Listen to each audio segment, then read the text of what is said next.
Araw mga kalaog at tayo nga ay meron namang natuklasan na bagong parisan dito lang sa kanto ng Dumuit dito sa Lucena City. At talaga naman kung nung una ko natingman itong paris na ito ay talaga namang na-inlove na ako at paulit-ulit ko na siya tinitigman. Dahil sa murang halaga niya halagang 60 pesos ay meron ka ng napakasarap na paris at meron na rin kasamang kanin. Meron din naman silang 70 pesos. Ito ay yung kanilang lechon kawali. Tapos lalagyan ng sabaw nilang napakasarap. 70 pesos kasama ni isang mangkok na kanin na sobrang dami talaga. So ito, yan nilalagay ni Kuya na yan.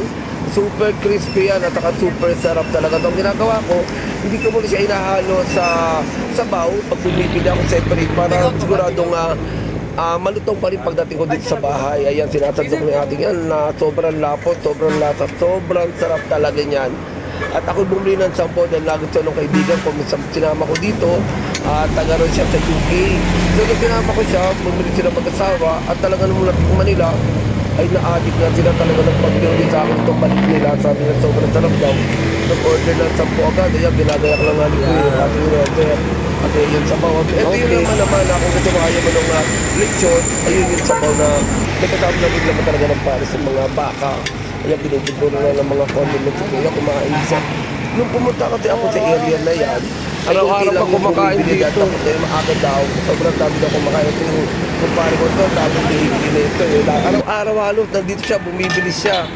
Ayan, so tinanong ko si Kuya kung ano yung lasa ng kanyang kinakain. Sobrang sarap daw talaga. Araw-araw din pala siya bumibili dito ng pares na ito. So hindi matatagpo niya na dito sa mismong kanto ng Dumuit.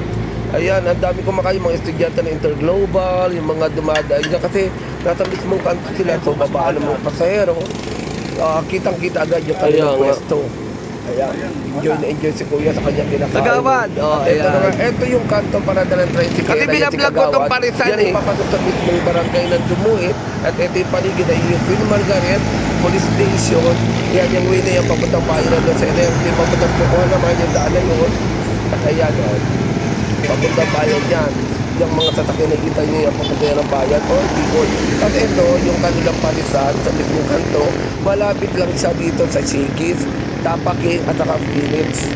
Ayan may kita yun dyan yung Shakey's. Isa-isa naman Shakey's siya dito sa Lucena. So madaling nyo siyang mahanap. Pag nasa Shakey's na kayo, kaunti na lang, yun na yung parisan ni Kuya.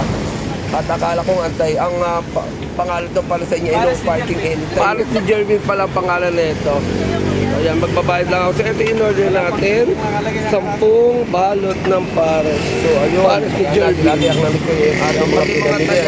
At may Kala ko may nagpapafood panda na rin food panda, kala ko may nagpapadeliver. Yung pala kakain lang siya. So magbabayad muna tayo mga kalaog at baka magkali.